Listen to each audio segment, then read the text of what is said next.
रामायण भाग 1 एक दिव्य दूत।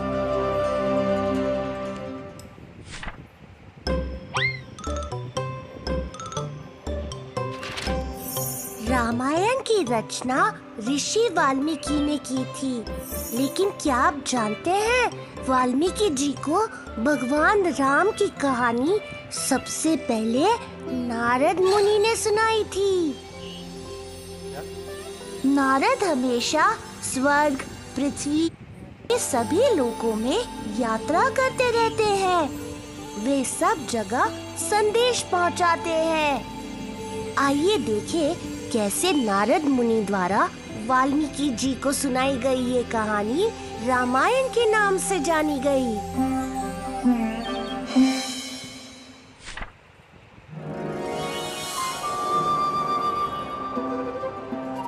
नारायण नारायण। नारद मुनि स्वर्ग लोक से पृथ्वी पर पधारे। वे तमसा नदी के किनारे ऋषि वाल्मीकि के आश्रम में प्रकट हुए।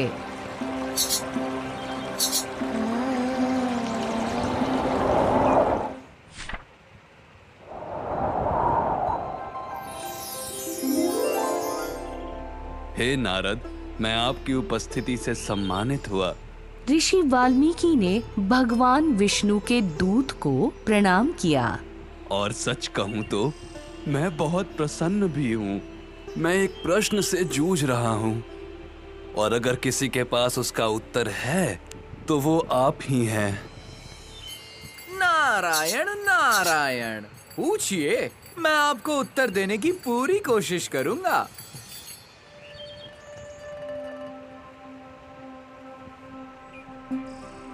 मैं सोच रहा था, क्या इस संसार में कोई ऐसा है जो अच्छाई और सदाचार से भरा हो, जो बलवान होते हुए भी संवेदनशील हो, शक्तिशाली और बुद्धिमान हो, आदर्श आलू हो?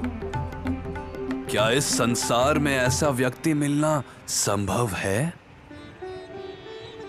सच कहूँ तो ऐसा गुणवान व्यक्ति मिलना बहुत मुश्किल है, लेकिन हमारे बीच एक ऐसा मनुष्य रहता है। ओह, अद्भुत! ऋषि वाल्मीकि चौंक गए। वो चंद्रमा के समान मन भावन है, फिर भी पृथ्वी जैसा शक्तिशाली। वो समुद्र की तरह गहरा है, फिर भी पहाड़ों जैसा दृढ़। उसने क्रोध पर विजय कर ली है, फिर भी उससे सब डरते हैं। हाँ, विद्वान ऋषि, वास्तव में ऐसे गुणों वाला एक महान मनुष्य हमारे बीच है। समझदार और सुंदर, सुवक्ता और धैर्यवान, विद्वान और विनम्र। राम, दशरथ और कौशल्य के पुत्र में वो सभी गुण हैं जिनके बारे में आप पूछ रहे हैं। कृपया करके मुझे इस महापुरुष के बारे में बताएं। ऋषि वाल्मीकि ने निवेदन किया। ऐसा कहा जाता है कि जो राम की कथा सुनता है वो अपने सभी पापों से मुक्त हो जाता है। हाँ, क्या ऐसा है? हे नारद, मुझे राम के बारे में सब कुछ बताइए। तो सुनो, ये एक बहुत लंबी कहानी है।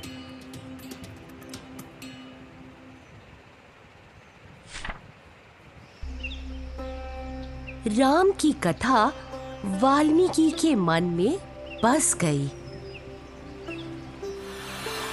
तमसा नदी के झिलमिलाते पानी को देख उनको राम की पवित्रता याद आती।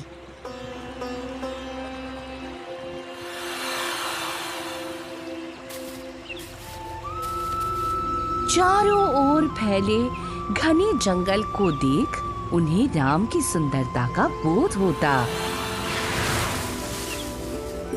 वे जहां जाते उन्हें राम की याद आती। राम के विचारों में खोए हुए वाल्मीकि को क्रॉच चिड़िया का एक जोड़ा दिखाई दिया। नर और मादा एक दूसरे की आंखों में प्यार से देख रहे थे।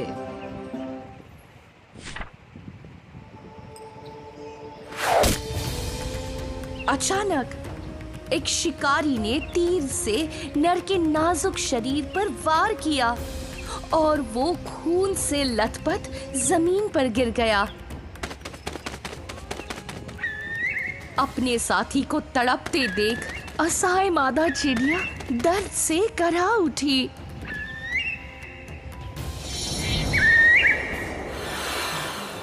वाल्मीकि में दुख और क्रोध की लहर दौड़ गई। उन्होंने शिकारी की ओर बढ़ते हुए उसे कठोर शब्दों में श्राप दिया। मा निषाद प्रतिष्ठाम त्वम अगमः शाश्वती समः यत् क्रौंच मिथुनात् एकम अवधि कामम मोहितम। लेकिन जैसे ही उन्होंने ये शब्द कहे, वाल्मीकि भौचक्के के रह गए। ये मैंने कैसे काव्यात्मक शब्द बोले?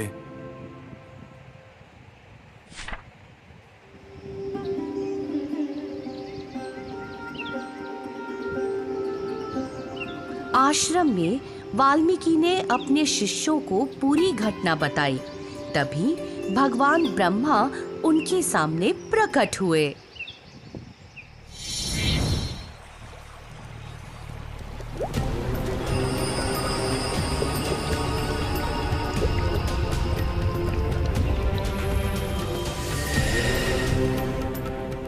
मैंने तुम्हें काव्य रचना की शक्ति का वरदान दिया है ताकि तुम इसके माध्यम से राम की कहानी का वर्णन कर सको। नारद के द्वारा सुनाई गई कहानी को तुम एक सुंदर कविता के रूप में क्यों नहीं कहते? वाल्मीकि के मन में चल रहे दो मुख्य विचारों को ब्रह्मा की वाणी ने सुलझा दिया। जो अज्ञात है वह तुम्हें ज्ञात हो जाएगा, और जब तक इस पृथ्वी पर पहाड़ और नदियां रहेंगी तब तक तुम्हारे द्वारा रचित रामायण भी रहेगी।